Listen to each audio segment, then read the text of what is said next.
రాష్ట్ర ప్రభుత్వం బీసీ వృత్తులను ప్రోత్సహించేందుకు ప్రతిష్టాత్మకంగా ఆదరణ 3 పథకాన్ని ప్రారంభిస్తుందని దీనికి సంబంధించి బీసీ సంఘాల నేతలతో సమావేశం జరిగిందని జిల్లా కలెక్టర్ షాన్ మోహన్ పేర్కొన్నారు. రాష్ట్రంలో వెనుకబడిన తరగతుల సంక్షేమ సేవా సంస్థ కార్యదర్శి ఎస్ సత్యనారాయణ, రాష్ట్ర వెనుకబడిన తరగతుల సేవా సంఘం మేనేజింగ్ డైరెక్టర్ ఏ మల్లికార్జున, ఎమ్మెల్యేలు వనమాడి కొండబాబు, నిమ్మకల్లి చినరాజప్ప, ఎమ్మెల్సీ కరి పద్మశ్రీలతో కలిసి కలెక్టర్ మీడియాతో మాట్లాడారు. ఈ సందర్భంగా కలెక్టర్ షాన్ మోహన్ మాట్లాడుతూ ఆదరణ 3 ప్రభుత్వానికి రాష్ట్ర ప్రభుత్వం 1000 కోట్ల రూపాయలు కేటాయించిందని, దీని అమలు నిమిత్తం బీసీ వృత్తిదారులను ఆర్థిక బలోపేతం చేసేందుకు తగిన సలహాలు సూచనలను ఆయా సంఘాల నాయకుల నుంచి స్వీకరించామన్నారు. వాళ్ల నుంచి స్వీకరించిన సలహాలు సందేహాలను రాష్ట్ర ప్రభుత్వానికి విన్నవిస్తామని చెప్పారు. వెనుకబడిన తరగతుల సంక్షేమ సేవా సంస్థ కార్యదర్శి ఎస్ సత్యనారాయణ మాట్లాడుతూ ఆదరణ 3 పథకంలో నూతనంగా సాంకేతికతలను జోడించే విధంగా వృత్తులను ప్రోత్సహిస్తామని చెప్పారు. ఎమ్మెల్యేలు నిమ్మకల్లి చినరాజప్ప, వనమాడి వెంకటేశ్వరరావు, ఎమ్మెల్సీ కరి పద్మశ్రీలు మాట్లాడుతూ బీసీల అభ్యున్నతి కోసం టీడీపీ ప్రభుత్వం నిరంతరం కొత్త ఆలోచన చేస్తుందని, టీడీపీ బీసీల ప్రభుత్వంగా ఉందన్నారు. ఈ నెల 24వ తేదీ సోమవారం జిల్లా కలెక్టర్ కార్యాలయం ఉన్న వికాస కార్యాలయంలో ఉద్యోగ మేళా నిర్వహిస్తున్నామని, మేళా ద్వారా 3269 పక్కా ఉద్యోగాలు ఇవ్వనున్నట్లు చెప్పారు. వీటిలో ఇంట్లో ఉండి పనిచేసుకునే ఉద్యోగం విధానాన్ని కూడా కల్పిస్తున్నట్లు చెప్పారు. దీనికి వివిధ అంతర్జాతీయ స్థాయి కంపెనీలు హాజరవుతున్నట్లు తెలిపారు. పీజీ, డిగ్రీ, ఇంజనీరింగ్ చదివిన విద్యార్థులు ఈ జాబ్ మేళాను ఉపయోగించుకోవాలని కలెక్టర్ కోరారు.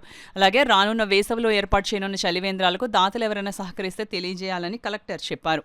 అనంతరం ఆదరణ 3 పథకంకు సంబంధించిన వివరాలను వెనుకబడిన తరగతుల సేవా సంఘం మేనేజింగ్ డైరెక్టర్ ఏ మల్లికార్జున వివరాలను వెల్లడించారు. ఈ సమావేశంలో అసిస్టెంట్ కలెక్టర్ హెచ్ఎస్ భావన, వికాస పీడీ కె లచ్చారావు తదితరులు పాల్గొన్నారు. అనంతరం ఉద్యోగ మేళ గోడ పత్రికను ఆవిష్కరించారు. వారు పోటీ ప్రపంచంలో నిలదొక్కుకోవడం, బతకడం కష్టం కాబట్టి ఈ కులాలతో వారి యొక్క మనోభావాలు తీసుకోవడం, వారు ఏ రకంగా అంటే ఎందుకంటే చాలా కులాలు కొన్ని మృగ్యమయ్యే పరిస్థితులు ఉంటాయి. అటువంటి కులాలని మృగ్యం కాకుండా ఉండడానికి వాళ్ళ వృత్తులకి ఆదరణ కల్పించడంలో భాగంగా ఆదరణ 3వ పథకం ప్రారంభిద్దామనే దానిపైన ముఖ్యమంత్రి గారు మాకు అందరికి ఇచ్చినటువంటి ఆదేశం ఏంటంటే లేటెస్ట్ ఎక్విప్మెంటు, టెక్నాలజీ అప్డేషన్ అనేది చాలా ముఖ్యం. అది చేసినప్పుడు దాని తదనుగుణంగా మార్కెటింగ్ కూడా వాళ్ళకు ఉండాలి. మార్కెట్ లేనప్పుడు ఆ ఉత్పత్తికి సరైనటువంటి గిరాకీ లేనప్పుడు, డిమాండ్ చేసినప్పుడు లేనప్పుడు ఇబ్బంది అవుతుంది. కాబట్టి వాళ్ళతో మాట్లాడండి నేను చెప్పడం జరిగింది. ఈ రకంగా మొదటి వర్క్షాప్ అనేది ఇక్కడ మనం తూర్పుగోదావరి జిల్లాతో ప్రారంభించుకున్నాం. ఎందుకంటే ఇది పాత తూర్పుగోదావరి జిల్లాలో ఇప్పుడు మనం మాట్లాడాము. ఎందుకంటే ఇప్పుడు కోనసీమ కానీ లేదంటే రాజమండ్రి జిల్లా నుంచి కూడా మనకి అన్ని కుల సంఘాల వారు కూడా వచ్చారు.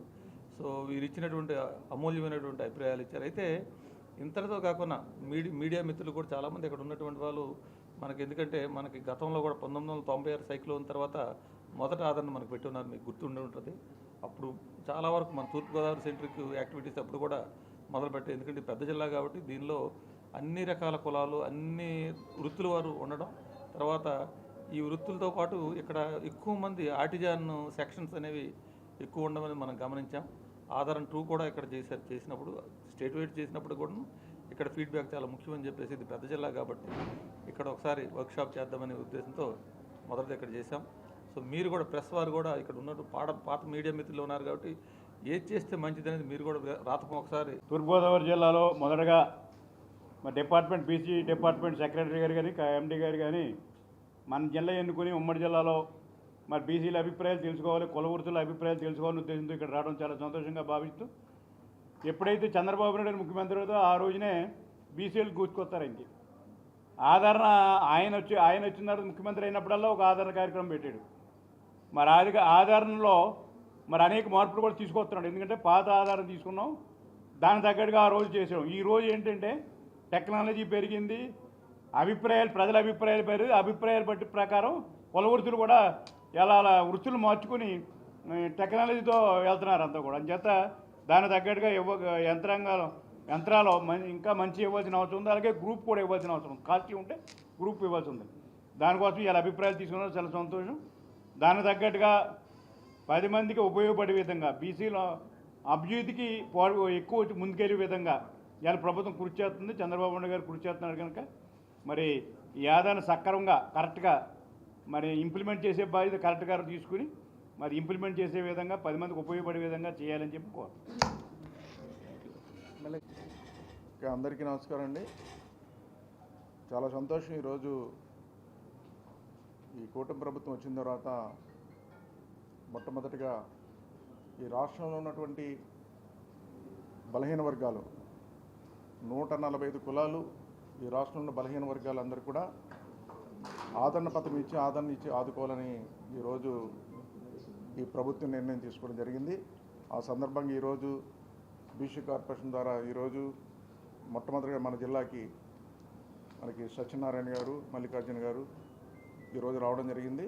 కలెక్టర్ గారు, మా రాజప్ప గారు, ఎమ్మెల్సీ గారు ఆధ్వర్యంలో ఈరోజు కార్యక్రమం నిర్వర్తించడం జరిగింది. మొట్టమొదటిగా ఈ రాష్ట్రంలో మొట్టమొదటి కార్యక్రమం ఈరోజు ఆదరణ పథకాలు ఏదైతే ప్రవేశపెట్టిందో ఈ ప్రభుత్వం దాన్ని ఏ విధంగా ఇవ్వాలి, ప్రజల అభిప్రాయ సేకరణ తీసుకోవాలని మొట్టమొదటిగా ప్రవేశపెట్టడం జరిగింది ఈ జిల్లా నుంచి.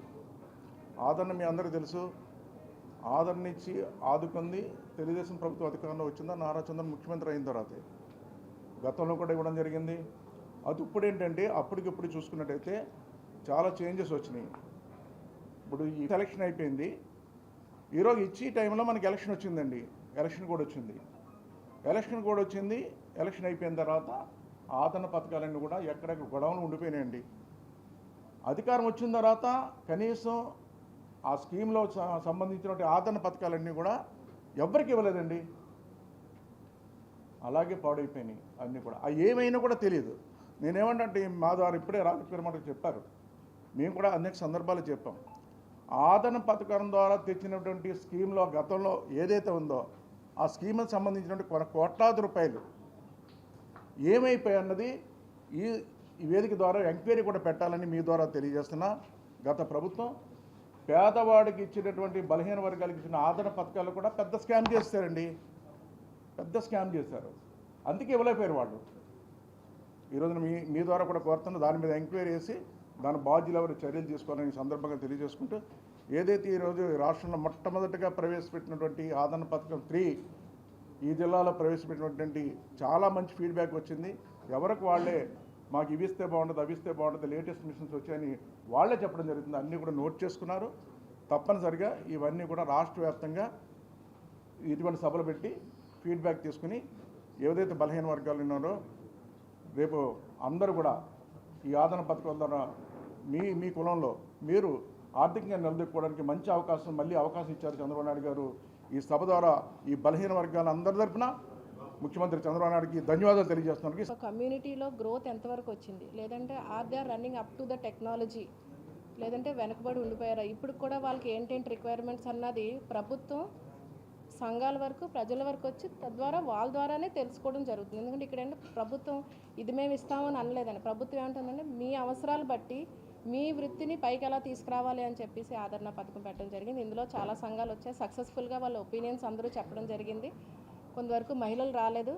కొన్ని వృత్తుల్లో ఏమవుతుందంటే జెంట్స్ ఒకటి చేస్తే మహిళలు ఒకటి చేస్తారు. సో ఫర్ ఎగ్జాంపుల్ మనం ఇందాక మాట్లాడుకున్న ఫిషర్మ్యాన్ కమ్యూనిటీ నుంచి వచ్చారు. సో మెన్కి అడగడంతో వాళ్ళు ఏమంటున్నారు, మనకి బోట్స్కి సంబంధించింది లేదంటే నెట్స్కి సంబంధించింది మాట్లాడతారు. సో ఇక్కడ ఏంటంటే మహిళలు ఉన్నారు. సో మహిళలు they take a different occupation, like అంటే ఫిష్ సెల్లింగ్ చేస్తారు, ఫిష్ ప్రాన్స్ పీలింగ్ చేస్తారు, లేదంటే దే ఆర్ స్ట్రీట్ వెండర్స్గా తిరుగుతారు.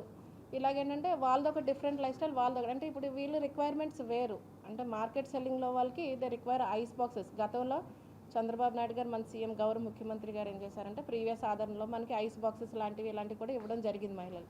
సో ఇది కూడా ఏంటంటే విమెన్ నుంచి కూడా వాళ్ళకి ఏంటి కావాలనేది రిప్రజెంటేషన్ తీసుకొని అది కూడా ప్రభుత్వానికి అందజేయడం జరుగుతుంది. అలాగే ఇక్కడ డిఫరెంట్ అంటే కులవృత్తిదారుల్లో మనం ఇక్కడ జెంట్స్తో మాట్లాడాలి, విమెన్ కూడా how far they are involved in those occupations. అంటే మహిళలకు కూడా ఆ వృత్తికి సంబంధించిన ఏమైనా రిక్వైర్మెంట్స్ అంటే ఈ రకంగా ప్రభుత్వం మీకు పరికరాలు ఇస్తే కానీ ఈ రకంగా మీకు ఆదుకుంటే బాగుంటుంది అన్న దానికి సంబంధించిన కూడా వీల్ యాక్సెప్ట్ ద రిప్రజెంటేషన్.